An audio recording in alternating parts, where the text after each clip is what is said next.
few weeks ago, Theodore Holden got a hold of me and told me that he's been thinking about something new with the concept of the polar configuration. So I thought I'd call him and find out what it is.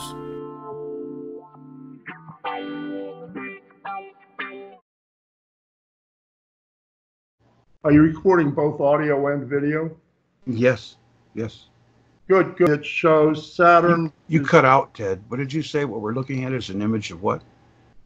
Of the Saturnian alignment. Right, right. Okay, let me try to do a better job of keeping my face in front of the computer. This is one of the Thunderbolts images, right? It supposedly shows Saturn and then Venus. And then in this particular case, you got Mars very close to the Earth. Right. Right, so that you can see both Mars isn't in the center of Venus. Yeah, Mars the Manslayer. So some of the pictures show, like an archery target. Yes. Let me go through a couple of images, just a few images that I was looking at just now. Okay. Give you an idea. This is the most typical kind of an image, okay, which has like Venus close to Saturn, Venus, the blue body. You know, in this document that I sent you, I've used a couple of abbreviations like BB, blue body, because I believe it could be Neptune more easily than Venus. Okay. So the question as to what this blue body is, it's at most times was showing streamers that you see there. You know, like this is plasma physics. Supposedly, you know, you've still got this Birkeland current running between Saturn and the blue body, Mars and Earth, right? On Earth, you have this thing that the Egyptians called the pillar, or the pillar of Shu, right? Which was this sort of a magic mountain, you know, which was visible aspect of this Birkeland current as it came to the Earth. Okay. You don't see that in this picture. In this picture here, you've got like the picture that you saw above, and then the way it was being drawn in Babylon and the ancient Near East. You see what I'm saying? Now, there's a question as to whether, you know, David Talbot is right, and the crescent that you see here, like in the Shamash glyph, this is a Shamash glyph here. The crescent is basically just the crescent of light from the sun, or, you know, long after Saturn had ceased being a dwarf star. Okay. In its own right. Or what Troy McLaughlin believes to be the case is that you've got the ring of Saturn and then like the shadow of the body of Saturn coming across the rings on one side. I don't have that picture sitting around here. Then you've got something where you can see these streamers and everything. You've got like, you can see, definitely there's two bodies here. There's an inner body. This is carved on rock, right? So you're not going to get the nice red and blue, right? But you've got gold, and then you've got blue, and then you've got red, right? So one of the pictures that I thought was cute from the first time I ever saw it, and this is something which the Thunderbolts group provided me with, is the Shenbond clasp, right? Something called a cape together with. Right. And I don't know if I can make that bigger, but you get the idea.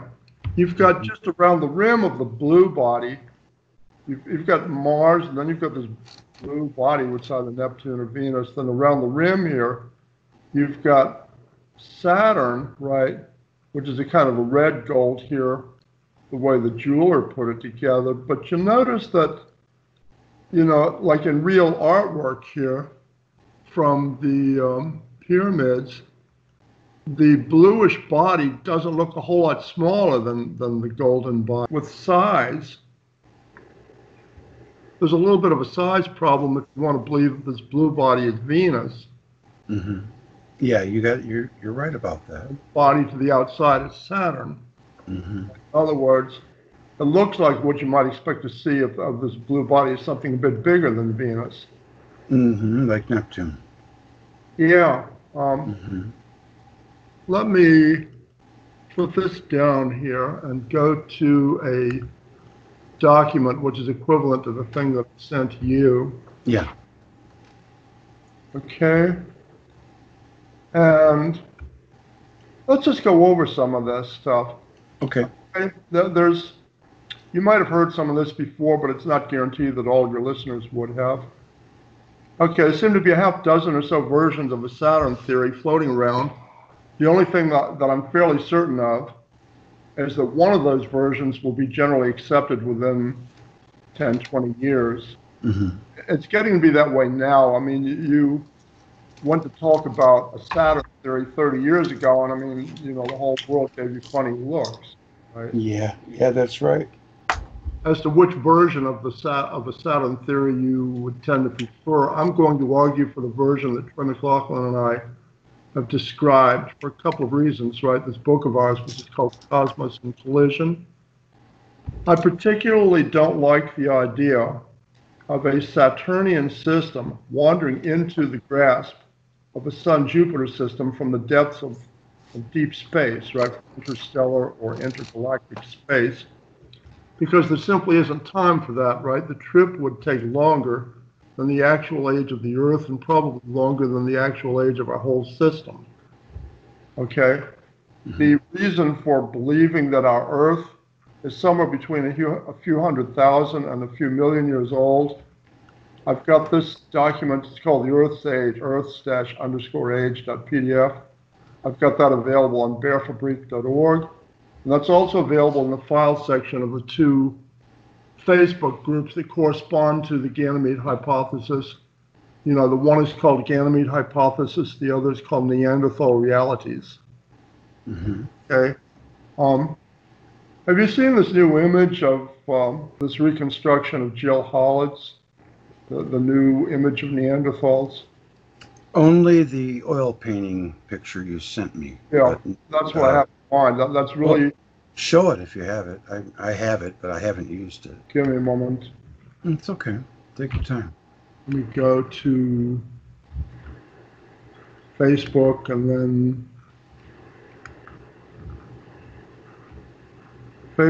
and then Neanderthal realities, right? Okay. That's your Facebook page. Oh yeah, there it is. It's one of the Facebook pages or group pages that I maintain, right? Hmm. The thing that makes Facebook interesting to my way of thinking is the groups. I mean, the Facebook groups have pretty much taken over the niche that the news groups used to have. Hmm. 30 years ago, right? Usenet. Okay. Yeah. Was, Yeah. pretty much whatever Usenet used to accomplish in the 1980s and 1990s, I would say Facebook groups are accomplishing now. Jill Hollids' portrait is accurate as far as it goes, as are the images of Danny Vendramini's. Hmm. Danny Vendramini, like I said, I mean, they correspond to what the bones tell you. I mean, the eyes are the right size, the nose is the right size. Hmm. Okay, but they Google right here, right there.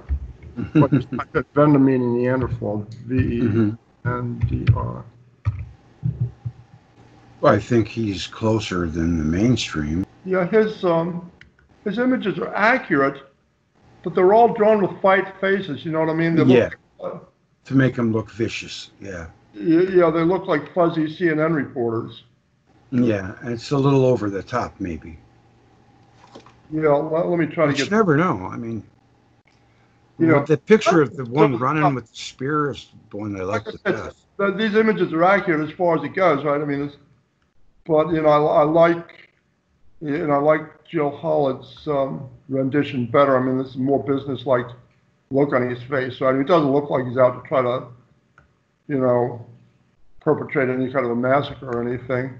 Who was the guy that made the first picture of what they thought Neanderthals looked like in the 19th century? It was closer to Vendramini. Yeah, that wasn't that far removed from Vendramini. So that guy's name was Boole, Boule. I think that he was closer to being on the right track than what they make him like a caveman now, Yeah. What do you think about Bigfoot being a Neanderthal?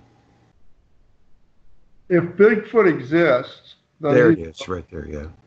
if Bigfoot exists, then he would be a distant relative of the Neanderthal.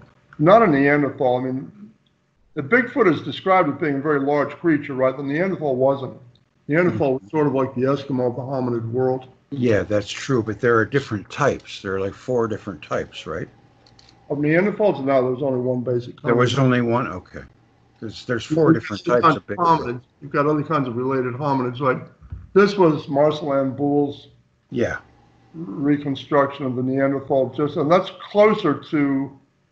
This is still closer to what the bones are actually trying to tell you than any of the, if you just do a search on Neanderthal, if somebody just gets on Google and Yeah, I know. It looks like Neanderthal. they make him look like a caveman. No, they don't. They make them. This is what you get. These are just slightly different humans. Yeah. That's not what the Neanderthal looked like. This is like, these are not accurate. These are not showing you what the bones indicate. This is, these are showing you a Neanderthal with human-sized eyes, and the Neanderthal's eyes are much bigger than ours. Much bigger. Yes. And those are much bigger than ours. They just ignore that. Yeah, and the placement of eyes and noses on the face is much different than for human. These things were, Neanderthals were not human. Anyway, let me get back to what we were going over here. Okay. So at any rate, there seem to be a half dozen or so versions of a Saturn theory floating around. I don't like the idea of, Saturn wandering in from deep space, right? That's the version that you generally. You like the Herbig Haro object. Yeah, see, I would argue for the version of, okay. Yeah.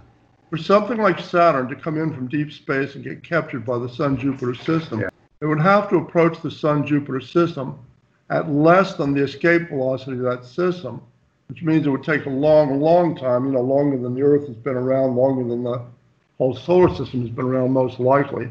Mm-hmm. Worse, it would either have to have been precisely aimed by Ming the Merciless from Mongo or somebody like that, or it would have to have been part of some huge cloud of such objects, which would still be very close to us and easily visible in our optical telescopes, and there isn't any such thing. Okay, the reason I say that is because, for Saturn to have been captured from distant space, it would have to have been moving at less than the escape velocity, and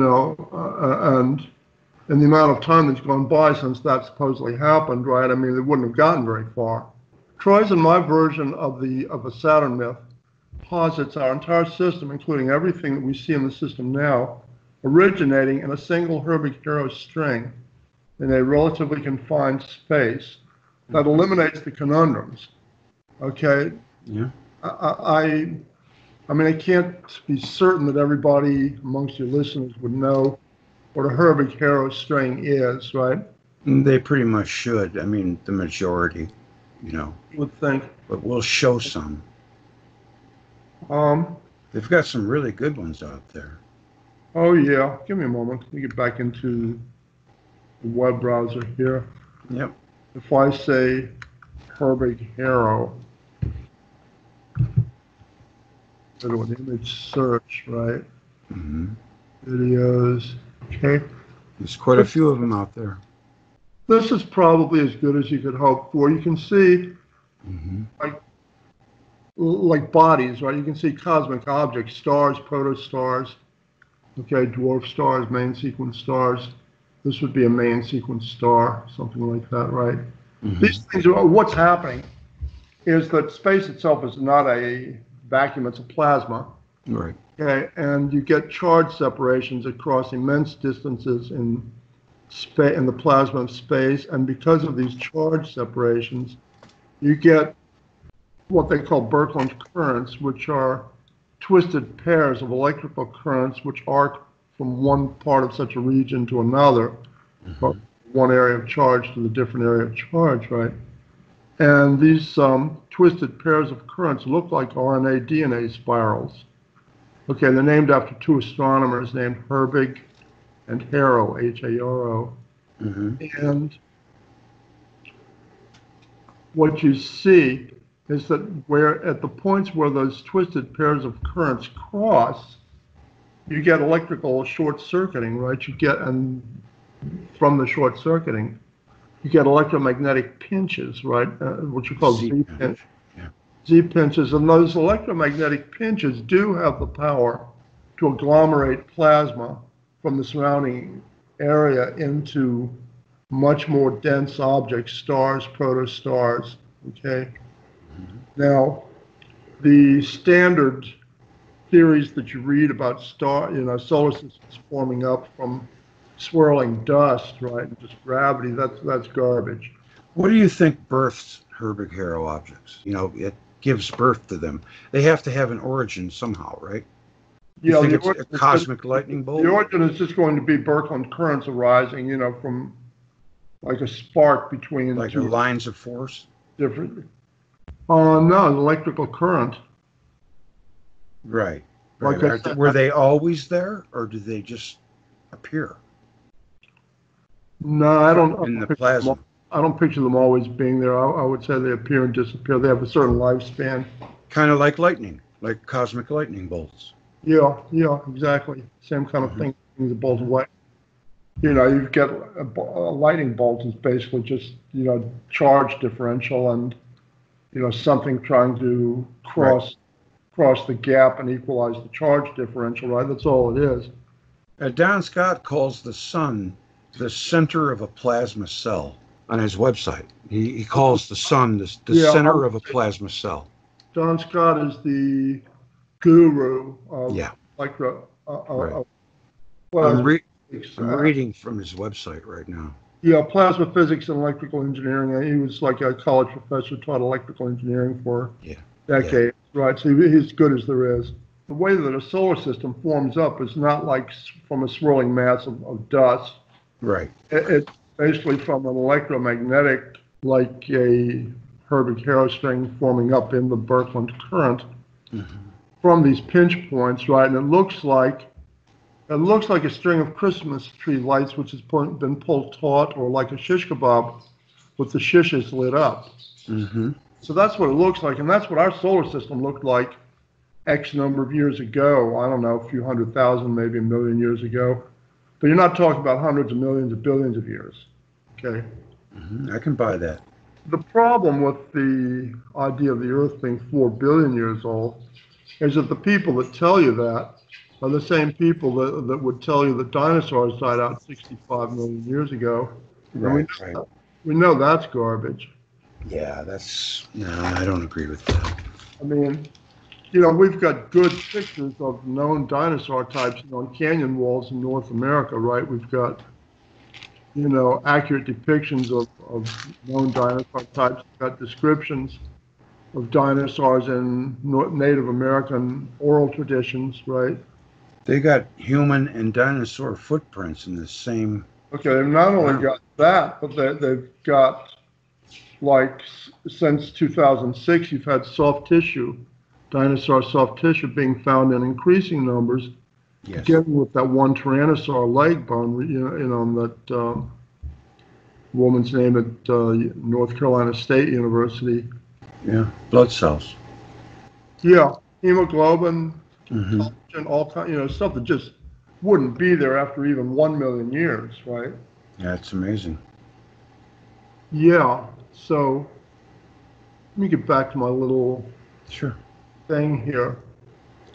For something like Saturn to come in from deep space and get captured by the Sun-Jupiter system, too many impossible things would have to happen, right? It's like, there's a problem with time, and there's a problem with just the fact that it would be like a probabilistic miracle or zero probability event for just one object like Saturn to fly in from interstellar or intergalactic space and be captured by the sun. That's not going to happen, right? If it was like one part of a cloud of such objects, the rest of the cloud would still be there, it would be close by, and there just isn't any such thing.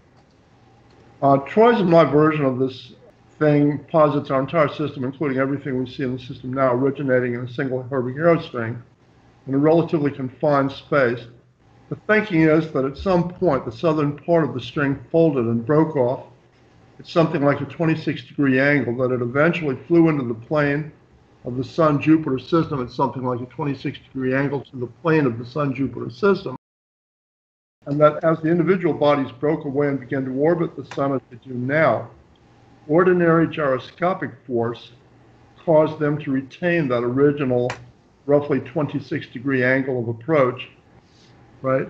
Mm-hmm. Hence, roughly 26-degree angle axis tilts of Saturn, Neptune, Mars, and Earth. Axis tilts are thus a key factor in the Ganymede hypothesis. Interestingly, as far as I know, the axis tilt of Neptune could not have been known prior to Voyager 2 in 1989, which means that when David Talbot and F. Cochran and whoever else was involved in putting the Thunderbolts version of the Saturn myth together, then they didn't have that information, right? Right.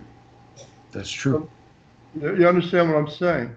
I'm all over the place, and for several years have been looking for a piece of information like what was the time period at which they had all these axis tilts together. I mean, I think they probably could have had the axis tilt of Saturn even together, you know, like in the 60s or 70s, just from our telescopes, right? And certainly much more accurate telescopes that we have now and have had for some time. I don't think that was as big a problem. Neptune, I don't picture any way that anybody could have told what the axis tilt of Neptune was. And this is the one thing that I finally found that basically gave me the answer to that, is that, you know, it wasn't until you had the Voyager 2 flyby, you know, of Saturn, and then Neptune, right, Uranus, Pluto, right. Yeah. So it wasn't until 1989 that you knew what the axis tilt of Neptune was going to be. The scratchy noise you're hearing is like the calico cat over there. And she's, I don't know what it is about her and mirrors and window panes, right? But that's what the scratchy noise is. It's a cat. I want to make clear, right, the question I mentioned, I was sending this off to Mike Armstrong, right, with a request to post it on the email list that the Thunderbolts group follows, right?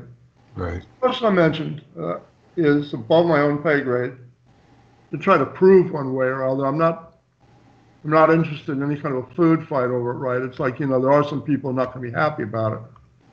Okay, it's not salvational or anything like that to Troy's my own theory. That is the Ganymede hypothesis, which is mainly concerned with time periods going backwards from the period which Talbot and Cochran et al. Are generally concerned with, okay? This imagery, the cat, oh man. That's okay. Yeah, well, this one is starting to specialize. Man. They're weird, I know. Give me a second. Let me heat her. Yeah, you silly cat. Hang on. That's funny. Yeah. Like I say, I'm not interested in any food fights over this. It's not worth it, right? It's not crucial. It's not. No, I understand. Plus, it's like it's one of these things which I would think they would want to get right. So you're just bringing it to the table. Yeah, that's what I said. But it seems to me that I would be remiss were I not to try to bring it to the attention of people involved in Saturn studies, right? Right. You know, I would think if I was, you know, one of the people at Thunderbolts, I would want to get this detail correct sooner or later. Thunderbolts artwork features images that show Saturn, a blue body, and then Mars, red, in an axial alignment over the Earth, which you would assume from the image was also part of that alignment. The blue body is assumed to be Venus. That could be wrong. Okay? Right, absolutely. Now, again, this one is basically above my own pay grade, more of a theory than anything I could demonstrate or defend. For that matter, Troy McLaughlin and I are not even on the same page on this one. Nonetheless, if for some reason I had to put money on the question, I would bet that the blue body in the basics, the blue body, Mars, and then Earth, was more likely to be Neptune than Venus. And then I'm going to present both sides of this. You know, this is what I told Mike Armstrong, right? That, you know, there are arguments to be made for both sides of the question. Nonetheless, it seems to me that Neptune fits the picture much more naturally, while efforts to force Venus into the picture are more convoluted. Okay? I mean, Well, Venus would have had to have been born from Saturn or Jupiter, yeah, and then it would have had to have fallen right in line. I mean, that, it's and different, then all of a sudden it got all wacky and went away. What if it never was in line? right? I get it. Would you rather try to pound a round peg into a round hole or a square peg into a round hole? You know, that's There's only one thing I see with that might get in the way, and that is all those striations on the surface at the equator. And something really beat it up. It looks tortured. okay. I'm not quite sure what your restrictions. yeah. Well, all those The streamers. like whip marks all over Venus, all the way around the equator. You know, you got to look at it without its atmosphere, of course. Yeah. Well, And, yeah, I mean, there's just thousands of them. Certain places have been burned black. Have you ever really looked close at the surface of Venus? yeah. It's like you said, it has absolutely no dirt. It's just been beat to right. hell. Yeah, you know, the standard claim is that there must have been some kind of a giant resurfacing event, like Right. Right. 5 million years ago. And Right. it went on for quite a while. Yeah. And it's the roundest planet in the solar system, too, because of it. It's Right. not an oblate spheroid like the Earth. Let me go over these items. Neptune actually has the right axis tilt to have been part of this ancient Saturn system. Venus doesn't. Okay. Venus is basically, it looks much more like a member of the Sun-Jupiter system. I mean, its axis tilt is close to zero, right? But it's upside down, spins the wrong way. Again, the roughly 26-degree axis tilt of Saturn and Neptune. Mars and Earth indicate that those bodies were captured by the Sun as a group. Mm-hmm. Mm-hmm. Now, if Neptune wasn't the blue body shown in the alignment, then somebody has to invent an explanation as to why Neptune doesn't show in the iconography, right? Just from its axis tilt. You have to assume it was part of the Saturn southern system.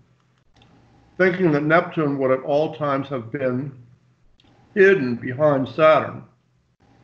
Okay, Mm-hmm. have its own set of problems. Now there's another problem which says that you've got you've got this iconography and you've got these images which show three bodies in an electromagnetic alignment, you know, like this blue body, Saturn, then this blue body, then Mars, and then Earth, right? But that doesn't show these other moons of, you know, these images that you see, the icons don't show the other moons. They don't show Titan, they don't show Iapetus, they don't show any of these other bodies. The question is, where are they, right? Now, I don't have an answer to that. If I had to guess, I would guess the Titan and these other bodies were up closer to Saturn. They were orbiting, right? Whereas, you know, the bodies that you see in the like in the iconography were in an electromagnetic alignment, probably at more of a distance. That's what I seem to be seeing. You know, like I said, that's just a guess, but the case, right? Then there's still a problem with, like, how does Neptune become something? You know, how does that get hidden behind Saturn at all times, right? So that we would never see it. That just strikes me as weird.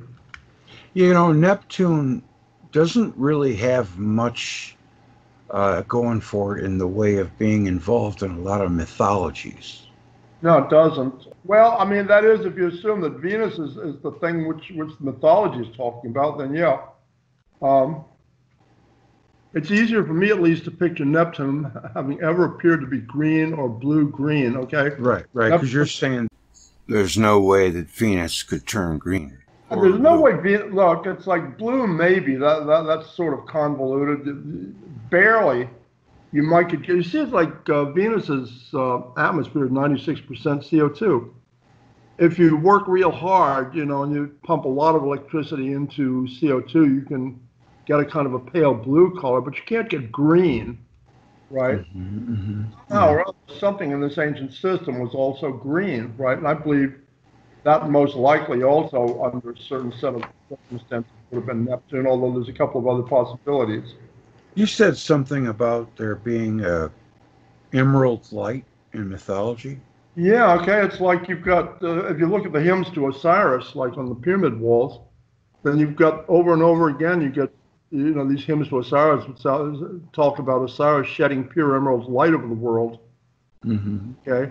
Mm-hmm. Now that to me doesn't, how many things are there that ever could have looked terribly green in our system? You've got Uranus, maybe, but which was, doesn't have the axis tilt to have been part of the Saturnian system. You've got Titan, which Titan could come real close to looking green from what you see in the images, right? But I remember someone once said that gold shines green. I don't know if that's true or not. No, I wouldn't. Green light. Your choices to me for something ever having been terribly green to look at appear to be Titan and Neptune.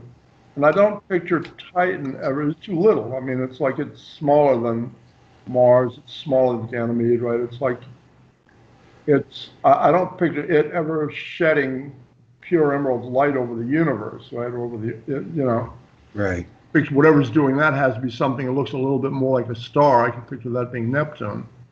Okay. Mm-hmm. It's easier for me, at least, to picture Neptune ever having appeared to be green or blue-green.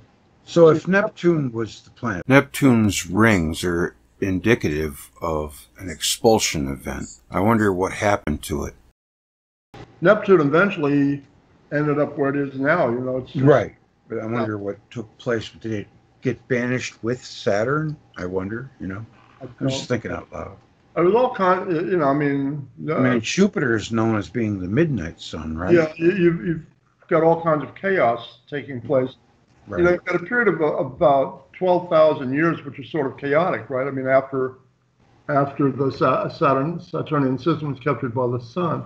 Mm-hmm. Okay, claiming that Venus was fissioned from Saturn rather than Jupiter requires believing that Immanuel Velikovsky, probably the most careful scholar any of us have ever been associated with, had made a very big mistake, okay? And it isn't as if this was some kind of an afterthought or something that he didn't pay any attention to. Immanuel Velikovsky claimed to have put a great deal of thought into the question, like Saturn versus Jupiter, like where did Venus come from?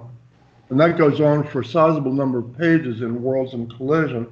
This was not an afterthought, right? So, Troy and a couple of other people have told me that, that Velikovsky was paying too much attention to the literature of Greece and Rome, to Roman sources. I don't quite buy that, okay? Having Venus spin off from the equatorial region of Jupiter neatly explains the present retrograde spin and near zero axis tilt. Okay, that would just be like gears, right? So in other words, and those big anomalies of Venus is thought to derive from Saturn. So you've got like a square peg and a round peg in which you want to try to pound into the round hole, right? I mean, you've got one thing which fits naturally, okay? There's a question of the red spot on Jupiter, so you've got a believable way to explain where Venus would have come from, right? Yes, that's what some say. Yeah, it seems obvious enough that Venus would have come from the red spot on Jupiter. There isn't any corresponding red spot or anything like that on Saturn, okay? Greco-Roman literature speaks with one voice about Athena being born from the head of Zeus and not Kronos, okay? And I've got like a link to a Google search here. Well, I would think that would be one of the main reasons why Velikovsky thought that it came from Jupiter. Yeah. There's a question of time. There's 2 or 3 questions of time in the picture. Okay, ancient accounts describe, the Greco-Roman accounts describe Venus creating problems shortly after its creation. That would not be the case if Venus had spent hundreds of thousands of years in a Saturnian alignment. Okay, so that you've got several kinds of things going on here, right? Let me just. I'm just trying to picture what how it is that Neptune just seemed to escape without even causing so much as a. Yeah, like I say, I mean, you've got the explanation, and then you've got, Yeah. and then you've got all kinds of convoluted arguments, right? Now, here's the case against it. I'm going to use a couple of abbreviations here, BB, because I'm going to be I don't want to be retyping the same little, group of words here. BB for blue body, right? Okay. Which could be either Venus or Neptune. And the other would be the Great Capture Event, right? GCE. Okay. Like the event in which the Sun-Jupiter system captured the Saturnian system, right? And you had the flood. You had this dwarf star flare event, right? Which created 7 days of intense light before the flood. I think I might have mentioned that at least once in these other videos, right? I think so. These are the 7 days of intense light that Isaiah refers to, like in Isaiah 30:26, right, which Midrashic sources say basically refers to the Lord turning on the primordial lights of the universe, to commemorate the death of Methuselah a week before the flood. Okay. Normally, when you talk about some kind of a terribly bright thing that the ancients might have seen and referred to as the Lord turning on the primordial lights of the universe, you might think of a nova, right? But if a main sequence star like our present sun were to go nova, we wouldn't be here talking about it. Okay, it would fry the system to cinders. I'm assuming when they were close and all hopped up with electricity, that their atmospheres would have been ionized. They'd be glowing. Right. Next thing down on the list of things which could, which could get everybody's attention, like some kind of a bright event in the solar system, would be a dwarf star flare event. Use something like something like Saturn. Saturn's electrical system just gets sort of rubbed the wrong way, like the planet being captured by the Sun and Jupiter.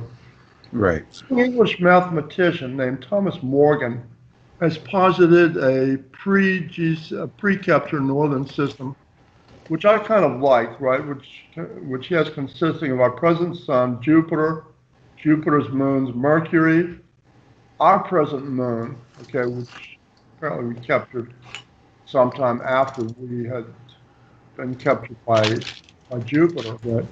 And then for a brief period of time, Venus, right? That strikes me as reasonable. Okay. All that is the pro side. The con side, as presented by McLaughlin. And the first 6 items here talk about color, right?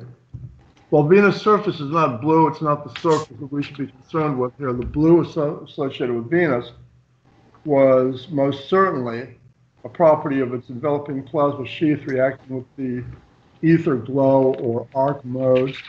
The arc mode phase being responsible for producing the 8-pointed star, the streamers, which would become Venus' most striking mythological symbol. The blue color associated with Venus is also associated with the Venus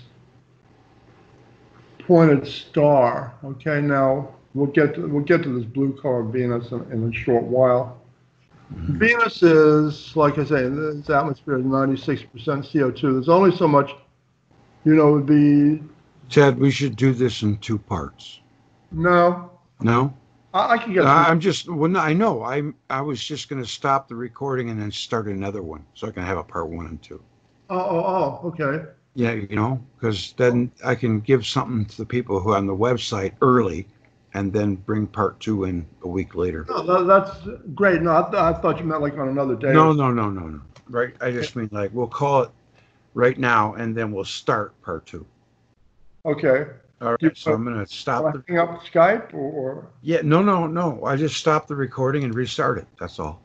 Okay. Yes, we made it into 2 parts. So join us for part 2 out very soon. I'm going to leave you with 5 minutes from Ted and Troy's video, The Ganymede Hypothesis. You don't have to agree with it, but I think that the video work that Troy did on Herbig-Haro objects is splendid. I'm going to show you that theory of our solar system being formed from a Herbig-Haro object from Troy McLaughlin and Ted Oldham.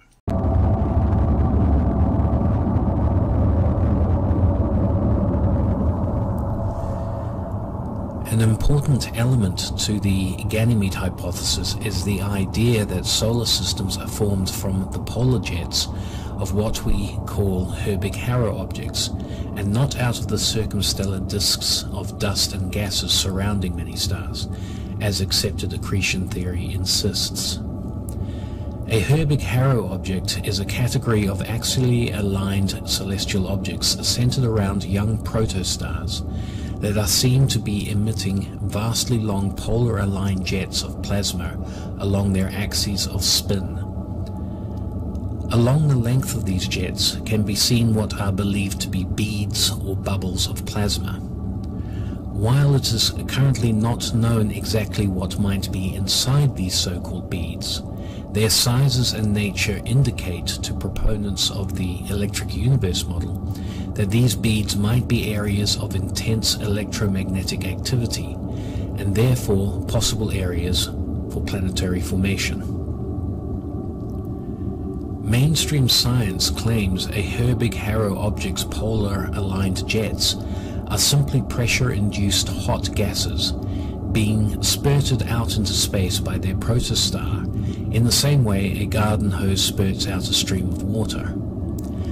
However, the garden hose analogy fails when one realizes that gases under pressure dissipate almost instantaneously in the near vacuum of space, and simply cannot maintain the physical integrity as seen in these vastly long streaming jets that typify Herbig-Haro objects. According to the electric universe model, only the filamentary nature of electrically charged plasma, as seen in countless color-enhanced images of space, can account for the nature of the so-called gas jets we see being emitted from the polar regions of protostars that make up Herbig-Haro objects. This is because these so-called jets are, in reality, powerful Birkeland currents, the plasma-conducted currents of electrical energy that permeate space and which were first discovered over 100 years ago by the Norwegian scientist Christian Birkeland. According to electric universe principles, the protostar seen at the center of Herbig-Haro objects forms as the result of a Z-pinch taking place along an existing Birkeland current. This is actually a type of short-circuiting that is taking place, and not the result of gases imploding under their own weight to trigger nuclear fusion reactions. Most stars can be seen clearly placed along the filamentary strings of plasma that show up in enhanced space images. Subsequently, stars are to be understood as electrostatic phenomena, according to the electric universe model, and a Birkeland current that undergoes a Z-pinch will produce this kind of effect along with powerfully attractive magnetic fields capable of sucking vast amounts of heavy elements into its core. The subsequent plasma beads seen forming further along both the north and south stretches of this Birkeland current are simply lesser Z-pinches, but are still areas capable of generating intense magnetic fields, and therefore able to also concentrate heavy element matter into their centers to form the kind of protocores needed to form planets and brown dwarf stars. As stated earlier, while it is not currently known what is inside these plasma beads, the authors of Cosmos in Collision believe protoplanets and proto-brown dwarfs can and are being created by this process. At some stage in the Herbig-Haro object's life, the highly active Birkeland current that has formed the central protostar and the series of plasma beads along its length will break. When this happens, the protostar is electrically severed from the plasma beads seen along the length of its jets, and severed from any object that may have formed inside these plasma beads.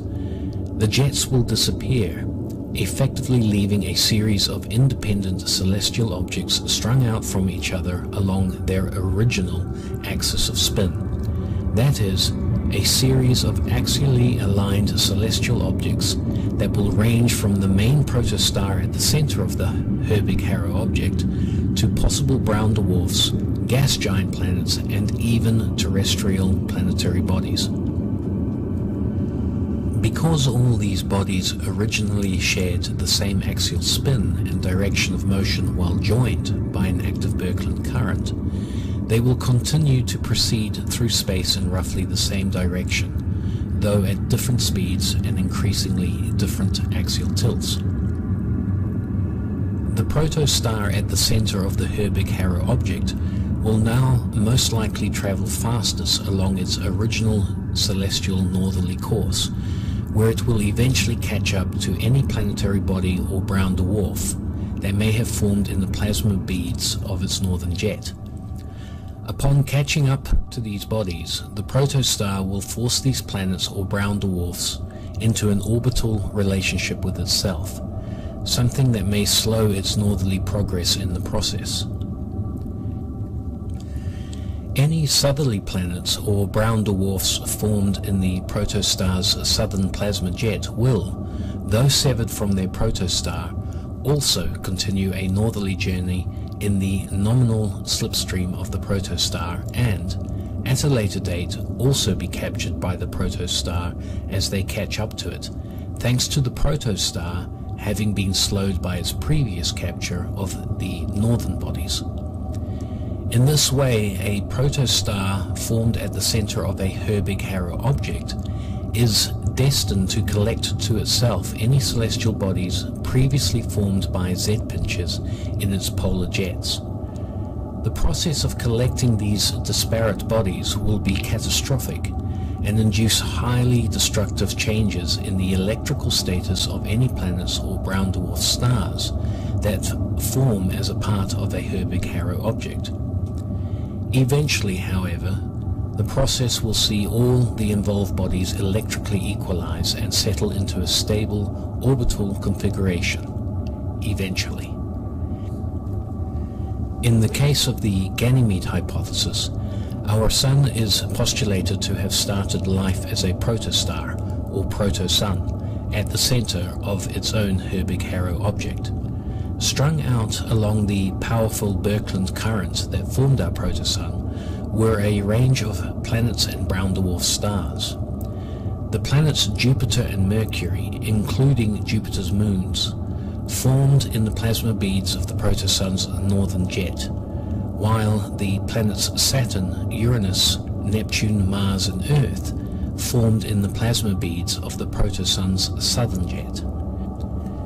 It is most likely that at this time both the planets Jupiter and Saturn originally formed as brown dwarf stars, complete with their own collection of moons and planets. At some point, the protosun's powerful Birkeland current failed and the protosun was electrically severed from its future planets. Continuing along its northern course, the protosun eventually captured and collected the planet Mercury, and then the brown dwarf Jupiter along with Jupiter's 4 moons. This became the basis of the antique solar system as discussed by the authors of Cosmos and Collision, in which Jupiter's moons may have once been liquid water worlds highly conducive to life as we know it. At a much later date, the gas giant planet now known as Uranus caught up to the protosun's antique solar system and was catastrophically captured by the Sun, the result being Uranus knocked on its side and left in the bizarre orientation we see it in today.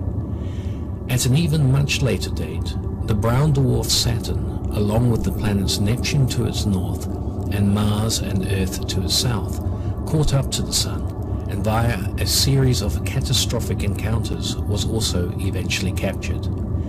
This highly destructive epoch in our solar system's history saw a catastrophic rearrangement of all planets involved in this process as they electrically discharged and equalized with the Sun, and even saw the birth of a new planet that would later be called Venus as the brown dwarf Saturn fissioned spectacularly and ejected a piece of its core under intense electrical stress from the Sun's much more powerful electrical field. These catastrophic events are the origins of world mythology, witnessed by humanity and recorded for posterity. Over time, both Jupiter and Saturn were reduced to gas giant status and pushed to the outer realms of the Sun's new solar system, while the terrestrial planets collected at much closer orbits, with the Earth finding itself fortuitously placed in the Sun's habitable zone, where it is today.